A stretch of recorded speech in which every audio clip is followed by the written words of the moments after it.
ఇది కదా ఆఫర్ అంటే ఇప్పుడు ఎంత కొంటే అంత ఫ్రీ విఆర్ఆ fine silver jewellery Jubilee Hills check post Hyderabad.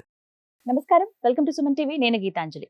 ప్రస్తుతం మనతో పాటు ప్రముఖ జ్యోతిష్యులు, శ్రీచక్రపీఠం వ్యవస్థాపకులు బ్రహ్మశ్రీ ప్రదీప్ జోషి గురువు గారు ఉన్నారు. వారితో మాట్లాడదాం. గురుగారు నమస్కారం అండి. శ్రీమాత్రే నమః. చంద్రగ్రహణం రాబోతోంది 14వ తారీఖు అండి. అవునండి.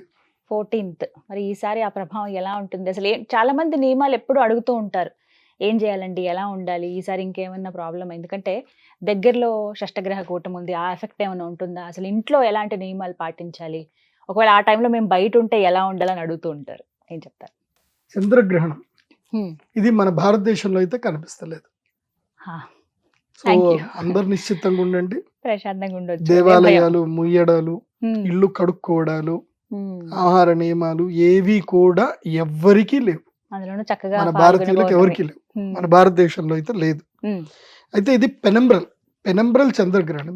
ఇది కన్యా రాశిలో సంభవిస్తుంది, కేతుగ్రస్త చంద్రగ్రహణం. అయితే ఇది పెనంబ్రల్ చంద్రగ్రహణం అంటే పాక్షిక చంద్రగ్రహణం అంటారు, సంపూర్ణ చంద్రగ్రహణం కాదు. సో అర్ధ చంద్రగ్రహణము అట్లాంటిది ఏమీ కాదు ఇది. సో ఇదేంటంటే భూమి యొక్క నీడ డెన్సిటీ తక్కువ ఉంటుంది, దాన్నే పెనంబ్రల్ అంటారు. సో ఆ డెన్సిటీ తక్కువ ఉంటుంది, దాని లోపలికి చంద్రుడు ఎంటర్ అవుతాడు కాబట్టి దీన్ని పెనంబ్రల్ ల్యూనార్ ఎక్లిప్స్ అంటారు. దీన్ని కొంతమంది బ్లడ్ మూన్ అని కూడా అంటారు. బ్లడ్ మూన్ అంటే ఏంది? ఎర్రగా రక్తము లాగా కనిపిస్తుంది. చంద్రగ్రహణం అయితే ఉంది, కాకపోతే రెగ్యులర్ గా చంద్రుడు మొత్తము కనబడకపోవడం అనేది ఉండదు ఇది, ఈ చంద్రగ్రహణం. నాకు అనిపించేది కూడా ఎవరికి ఎక్కువగా కనిపించొచ్చండి, ఇది వేరే విదేశాల్లో, కెనడా అలాంటి దేశాల్లో, మెక్సికో ఆ దేశంలో కనిపిస్తుంది కానీ మన దేశంలో కనిపించట్లేదు. కాకపోతే దీని ప్రభావము గర్భిణీ స్త్రీలకైతే ఉంటుంది. ఎందుకంటే గ్రహణం ఎక్కడ జరిగినా సరే మన భూమి మీద మనం ఉంటాము కాబట్టి గర్భపిండానికి మాత్రం దోషం అయితే ఉంటుంది, గ్రహణ దోషం అయితే గర్భపిండానికి అయితే ఉంటుంది. కనబడినా కనబడకపోయినా భూమి మీద ఎక్కడ జరిగినా ఉంటుంది. ఎందుకోసం అంటే ఇక్కడ కూడా చంద్రుడు కనిపిస్తాడు కదా, ఆ గ్రహణం జరిగే సమయానికి ఇక్కడ కూడా చంద్రుడు కనిపిస్తాడు కాబట్టి, పూర్ణ చంద్రుడు కనిపిస్తాడు కాబట్టి ఇక్కడ గ్రహణం అయితే ఆ ప్రభావం గర్భిణీ స్త్రీలకు ఉంటుంది. కాబట్టి 14వ తారీఖు రోజున మధ్యాహ్నం పూట, ఎందుకోసం అంటే అక్కడ రాత్రి మనకి ఇక్కడ మధ్యాహ్నం కాబట్టి 13 రాత్రి, 14 మధ్యాహ్నం, 14 రాత్రి, ఈ దాదాపుగా ఈ కాలం పాటు గర్భిణీ స్త్రీలు ఎక్కడికి బయటకు వెళ్ళకండి. అంటే షికార్లకు, ఏదైనా ఆఫీసులకు తిరగడానికో ఎక్కడ బయటకు వెళ్ళకండి, ఇంట్లో ఉండండి, లీవ్ పెట్టుకోండి. ఏ టైం అయినా కూడా మార్చి 13వ తారీఖు, మార్చి 14వ తారీఖు, మార్చి 15వ తారీఖు ఈ 3 రోజులు లీవ్ పెట్టుకోండి, ఏం పర్వాలేదు, నష్టం ఏం లేదు. ఎందుకోసం అంటే జ్యోతిష్ శాస్త్ర పండితుడిగా నాకు ఎక్స్పీరియన్స్ ఉంది కాబట్టి, నేను ఎంతో మంది జాతకాలు చూస్తున్నాను కాబట్టి, గర్భవేధతోటి పుట్టినటువంటి పిల్లలు పెరగలేకపోతున్నారు సరిగ్గా, వాళ్ళకి అదృష్టము రాకలేకపోతుంది, వాళ్ళకి తెలివితేటలు సరిగ్గా ఉండట్లేదు, ఇబ్బందులు పడతా ఉన్నారు. దానికి కారణం ఎవరో కాదు, తల్లియే కారణం. ఎందుకోసం అంటే గ్రహణం సమయంలో ఆమె బయటకు వెళ్తుంది, ఆ గ్రహణ ప్రభావం పిండం మీద పడుతుంది. పిండం మీద పడద్దు అంటే తల్లి ఇంట్లోనే కూర్చోవాలి, చక్కగా కడుపు నిండా తినాలి, కమ్మగా పడుకోవాలి, అంతే. ఆ ఫోన్లు చూడడం అన్ని పక్కన పెట్టేసుకుంటే సరిపోతుంది. ఇంకొక విషయం ఏంటంటే ఇప్పుడున్నటువంటి సమయము ఇది చాలా గడ్డు కాలం. ఇది ఎప్పుడు మార్చి 14వ తారీఖు నుంచి మొదలు, అంటే ఈ యొక్క చంద్రగ్రహణం మొదలు మళ్ళీ మన భూమి మీద చంద్రగ్రహణం ఏర్పడుతుంది. మళ్ళీ అక్టోబర్లో చంద్రగ్రహణం ఉంది. అప్పటి వరకు ఈ గ్రహణ ప్రభావాలు భూమి మీద తరచుగా వస్తూనే ఉంటాయి. అందులోపల చాలా తీవ్రతరంగా క్లిష్టంగా ఏమిటంటే గనక మార్చి 14 నుంచి మే 25వ తారీఖు వరకు గ్రహణ ప్రభావం ఉంటుంది. దీని ప్రభావం ఏం చెప్తుంది అని అంటే, మన యొక్క భూమి సంచారం ఏదైతుందో ఆకాశంలో నుంచి, అంటే ఈ యొక్క అంతరిక్షంలో నుంచి కొన్ని వైరస్లు భూమి మీదకి వస్తాయి. అవి గ్రహణం అప్పుడే ఈ వైరస్లు మన భూమి మీదకి ఎంటర్ అవుతాయి. ఎందుకోసం అంటే 2019లో షష్టగ్రహ కూటమి ఏర్పడినప్పుడు ఒక వైరస్ భూమి మీదకి వచ్చింది. అది చైనా వైరస్ అంటారు, ఏదంటారు మరి. చైనాలో ఎప్పటి నుంచో గబ్బిలాలు చంపుతున్నారు, ఎన్నో చేస్తున్నారు, కానీ అప్పుడే వైరస్ రావాలి కదా. షష్టగ్రహ కూటమి వచ్చినప్పుడే ఆ వైరస్ ఎందుకు రావాలి?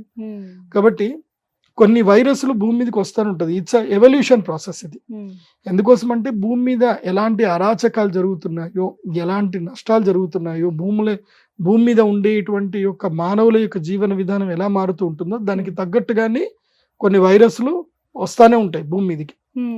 ఎందుకోసం అంటే కొన్ని పెరగాలంటే కొన్ని తగ్గాలి, కొన్ని తగ్గాలంటే కొన్ని పెరగాలి. సో అది భగవంతుడి తెలుసు, ఆ లెక్క మనకు తెలియదు.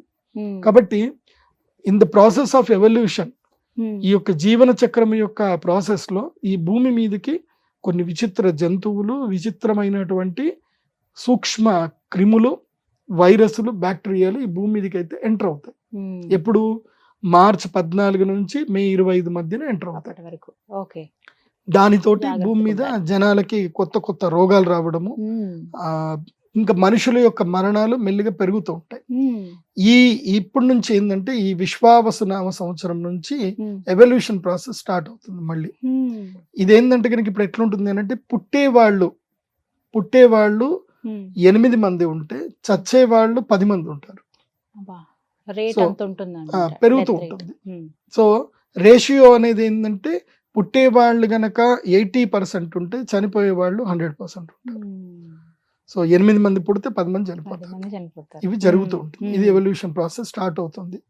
అండ్ రాను రాను మానవ జీవన క్రమంలో మానవుల యొక్క ఆయుష్ పరిమాణం తగ్గుతూ ఉంటుంది. 70 ఏళ్లకే మనుషులు చనిపోవడం అనేది ఇంకా సాధారణతరం అయిపోతుంది 70 ఏళ్ళకి. నేను అందుకే ఏం చెప్తాను అంటే, ఇది కొంచెము మీకు చెప్పడానికి కొంచెము మంచిగా లేకపోయినా, వినడానికి బాగా లేకపోయినా చెప్పాలి కాబట్టి, ఒక ధర్మంగా చెప్పాలి కాబట్టి అందరికి చెప్తున్నాను. ప్రతి ఒక్కళ్ళు కూడా టర్మ్ ఇన్సూరెన్స్ తీసేసుకోండి.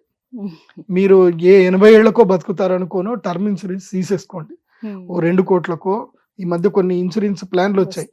సంవత్సరానికి 3 లక్షలు 5 లక్షలు కడితే ప్రీమియం కూడా రిటర్న్ అవుతుంది. ఒకవేళ పోతే 2 కోట్లు వస్తాయి.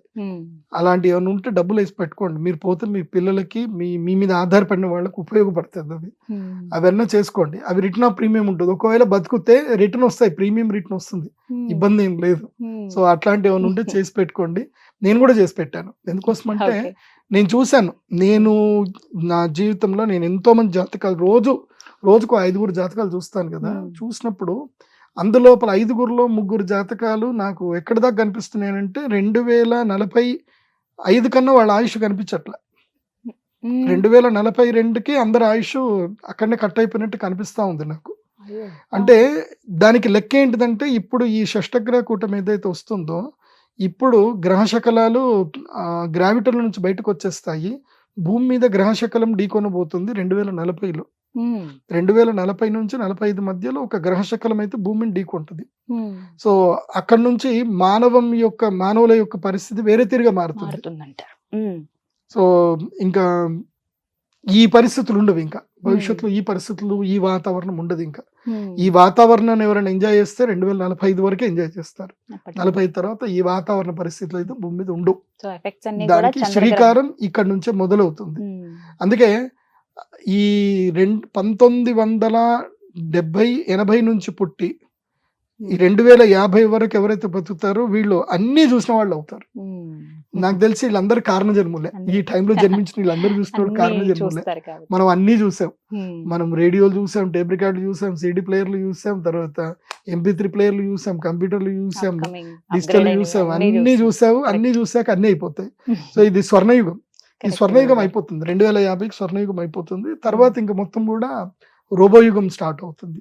అప్పుడు మనుషుల యొక్క ఆలోచనలు, మనుషులు చేయడాలు ఉండవు. ఇంకా రోబోయుగం స్టార్ట్ అవుతుంది. సో ఏదున్నా 2040 వరకే ఈ ప్రకృతిని మనం ఎంజాయ్ చేయగలుగుతాం. సో ఈ గ్రహణం నుంచి పరిస్థితులన్నీ మారతాయి. సాధారణంగా ఇంట్లో ఆ రోజున ఏమన్నా పాటించాలా అండి? ఇంట్లో ఏం చేయకండి. అందరూ సాధారణంగా భోజనాలు చేయండి, సాధారణంగా తినండి. పాల పదార్థాలు మాత్రం పక్కన పెట్టండి. అందరికీ చెప్పేది 14వ తారీఖు రోజున పాల పదార్థాలు పక్కన పెట్టండి. మరి ఏదో నిన్న వండినవి, ఇవాళ వండినవి తినకుండా ఉండండి. ఫ్రెష్ గా వండుకొని భోజనాలు చేయండి, ఏం పర్వాలేదు. అయితే ఈ ఒక్కరోజు ఒక బెనిఫిట్ మాత్రం ఒకళ్ళకి లాభదాయకంగా ఉంటుంది. ఇది మార్చి 14. ఒక సమస్యతో ఇబ్బంది పడే వాళ్ళకి మాత్రం ఈ మార్చి 14 అదృష్టదాయకం. ఏమిటండి? ఇది ఎవరికి అంటే మానసిక రోగులకి.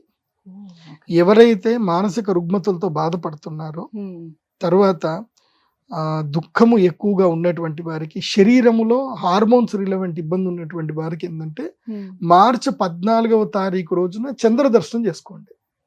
వీళ్ళందరూ చంద్ర ధ్యానం చేయండి. మార్చి 14వ తారీఖు చంద్ర ధ్యానం చేయండి, నదీ స్నానం చేయండి.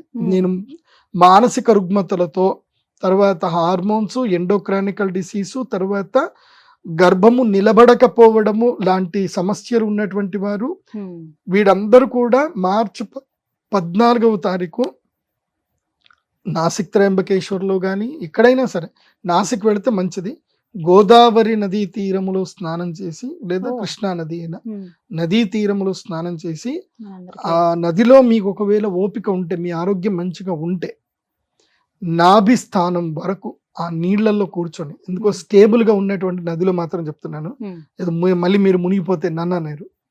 నేనేమంటున్నా అంటే, ఎక్కడైతే ఇప్పుడు నేను చేశాను కాబట్టి చెప్తున్నా, నేను బాసరలో గోదావరి తీరంలో ఇలాంటి చంద్రగ్రహణం ఏర్పడిన సందర్భంలో అక్కడ నాకు అనుకూలంగా చూసుకొని నాభి క్షేత్రం వరకు ఆల్మోస్ట్ నేను కంఠం వరకు కూర్చొని నేను 3 గంటల సేపు ధ్యానం చేశాను. నేను అక్కడ జపం చేసుకున్నాను. ఆ అనుష్ఠానం చేసుకోవడం వల్ల లాభం కలిగింది. కాబట్టి మీకు కూడా చెప్పేది ఏంటంటే, అలాంటి అనుష్ఠానాలు ఏమైనా ఉంటే చేసుకోండి. ముఖ్యంగా సంతానం లేనటువంటి వారు, అనారోగ్య పరిస్థితులతో ఇబ్బంది పడుతున్నటువంటి వారు, తర్వాత మానసిక రుగ్మతలతో ఇబ్బంది పడేటువంటి వారు ఇది అనుష్ఠానం చేసుకోండి. నాభి క్షేత్రము లేదా కంఠం వరకు నదిలో కూర్చొని ఒక 15 నిమిషాల పాటు అయితే చాలా ఇంపార్టెంట్. మీకు తోచిన మంత్రం ఓం నమః శివాయ కానీ, బ్రాహ్మణులైతే యోగ్యత ఉన్నటువంటి వాడు గాయత్రి మంత్రం కానీ, లేదంటే దుర్గాదేవి మంత్రము కానీ, లేదంటే ముఖ్యంగా శ్రీమాతృ మంత్రం ఓం శ్రీమాత్రే నమః, శ్రీమాత్రే నమః. సంతానం కావాలనుకునేటువంటి వారు శ్రీమాత్రే నమః అనేటువంటి మంత్రమును పూర్ణ చంద్రబింబం చూస్తూ పౌర్ణమి వెన్నెల్లో ఈ అనుష్ఠానం చేసుకుంటే బాగుంటుంది. అయితే నేను ఒక అవకాశం అయితే ఒకటి ఇస్తాను. పౌర్ణమి రోజు మాత్రమే, ఈ చంద్రగ్రహణం ఏర్పడినప్పుడు మాత్రమే ఒక ప్రసాదం ఇస్తా. మిగతా రోజులు అది తీయను. చంద్రామృత శివలింగం అని ఒకటి ఉంటుంది. చంద్ర అమృత శివలింగం. ఇది కేవలము చంద్రగ్రహణం ఏర్పడినప్పుడు మాత్రమే ఇది ప్రసాదంగా ఇస్తా. మిగతా రోజులు ఇవ్వను. మీరు ఎన్ని రోజులు వచ్చిన దగ్గర గట్టి కూర్చొని అడిగినా ఇవ్వను. ఆ ఒక్క రోజు మాత్రమే చంద్రామృత శివలింగము పూజ చేసి ఇస్తాను. ఆ ఒక్క రోజు మాత్రమే, చంద్రగ్రహణం రోజు మాత్రమే. మీకు చంద్రామృత శివలింగం కావాలి అనుకుంటే మా వెబ్సైట్ లో చంద్రామృత శివలింగం బుక్ చేసుకోండి. గ్రహణం రోజు మా అమ్మవారి దేవస్థానంకి రండి, ప్రసాదంగా తీసుకోండి. చంద్రామృత శివలింగం చాలా గొప్పది. దానికి అభిషేకం చేసి నీళ్లు తాగడం వల్ల ముఖ్యంగా సంతాన రుగ్మతలు పోతాయి, మానసిక రుగ్మతలు తొలగిపోతాయి, తర్వాత అదృష్ట యోగం కూడా సిద్ధి కలుగుతుంది. ఇది మేనిఫెస్టేషన్ అంటారు కదా, నీ మేనిఫెస్టేషన్స్ అన్ని కూడా సక్సెస్ అవుతాయి. ఎందుకోసం అంటే చంద్రుడు మనస్సు కారకుడు. ఆ చంద్రామృత శివలింగము అత్యంత అద్భుతమైన ఖనిజ శిల. అది దాని యొక్క ప్రభావం ఏంటంటే, దాని వెనక మనం ఇలా పట్టుకొని ఎండలో చూస్తే దాంట్లో మనకి ఇంద్రధనుస్సు కనిపిస్తుంది. అది ఒక ప్రత్యేకమైన శిల. అది కేవలము గ్రహణం అప్పుడు మాత్రమే ప్రసాదంగా స్వీకరించాలి. గ్రహణ సమయంలో దాన్ని పూజించి ప్రాణప్రతిష్ఠ చేసి తీసుకోవాలి. వేరే టైంలో చేస్తే అది రెగ్యులర్ గా పూజ చేసుకోవచ్చు. కాకపోతే అది వేరే వాళ్ళకి చూపించకూడదు, వేరే వాళ్ళని తాకించకూడదు. అది ఎవరు తీసుకున్నారో వాళ్ళు మాత్రమే దాన్ని తీసుకోవాలి, వాళ్ళ వంశస్థులు మాత్రమే ముట్టాలి, వేరే వాళ్ళకి ముట్టనివ్వద్దు. అది చాలా పద్ధతి ఉంటుంది దానికి. చంద్రామృత శివలింగం ఇవన్నీ మీరు వివరిస్తారండి ఇచ్చేటప్పుడు చెప్తారు. అంతే, ఇప్పుడు చెప్పినా అంతే ఉంటుంది. వేరే వాళ్ళకి ఇవ్వకూడదు, వాళ్ళే పూజ చేసుకోవాలి. ప్రతి పౌర్ణమి పాలతో అభిషేకం చేసి స్వీకరించాలి. పాలతో అభిషేకం చేసి పాలల్లో పెట్టి ఒక అరగంట సేపు పాలల్లోనే ఉంచి లలితా సహస్రనామం చదివి మళ్ళీ దాన్ని తుడిచి గంధం కుంకుమ పెట్టి ఎర్రటి వస్త్రంలో చుట్టి మళ్ళీ ఒక బాక్స్ లో పెట్టేసుకోవాలి. ఆ పాలని తాగాలి. దీనివల్ల అదొక ఎనర్జీ ఉంటుంది అండి, చాలా ఎనర్జీ ఉంటుంది. అది అందరికి ఇవ్వను నేను. చంద్రామృత శివలింగం కేవలం చంద్రగ్రహణం రోజున మాత్రమే, పౌర్ణమి రోజు మాత్రమే ఇస్తాను. అది వేరే టైంలో ఇవ్వను. అది కొంతమందికి మాత్రమే, అందరికి ఇవ్వము. అది సో చంద్రామృత శివలింగాన్ని చంద్రగ్రహణం రోజు ప్రసాదంగా స్వీకరించాలి. ఈ సంవత్సరం 2 చంద్రగ్రహణాలు, ఒకటి మనకు కనబడింది, ఒకటి కనబడేది. కనబడేది ఒకటి ఉంది చంద్రగ్రహణం, అది మళ్ళీ నేను డేట్ చెప్తాను. అప్పుడు సో ఇప్పుడు మన దగ్గర అసలు మన దేశానికి కనిపించదు కాబట్టి భయపడాల్సిన అవసరం లేదు. నియమాలు కూడా ఏం పాటించక్కర్లేదు. భయపడ్డం అంటే ఏంటంటే అనారోగ్యాలు స్టార్ట్ అవుతాయి, రోగభీతి అయితే ఉంది. అంటే ఇల్లు కడుక్కోవటం అక్కర్లేదంటారు, ఆహార నియమాలు ఏమీ అవసరం లేదు. ఇదొకటి కొంచెం సంతోషం. గర్భిణీ స్త్రీలు బయటకు వెళ్ళొద్దు, వారు మాత్రం ఆ రోజు షాపింగ్ కి ఎక్కడికి వెళ్ళకండి. ఆ రోజు హోలీ గురువు గారు చాలా మంది బయటకు వచ్చి ఆడతారేమో, మరి హోలీ ఆడండి, అందరూ ఆడుకోండి, హోలీ ఆడుకోండి. గర్భిణీ స్త్రీలకు మాత్రం ఈసారి హోలీ క్యాన్సల్. ఒక్కటి గుర్తుపెట్టు. అంతే. చాలా చక్కగా ఉంచారు గురుగారు. నమస్కారం అండి. శ్రీమాత్రే.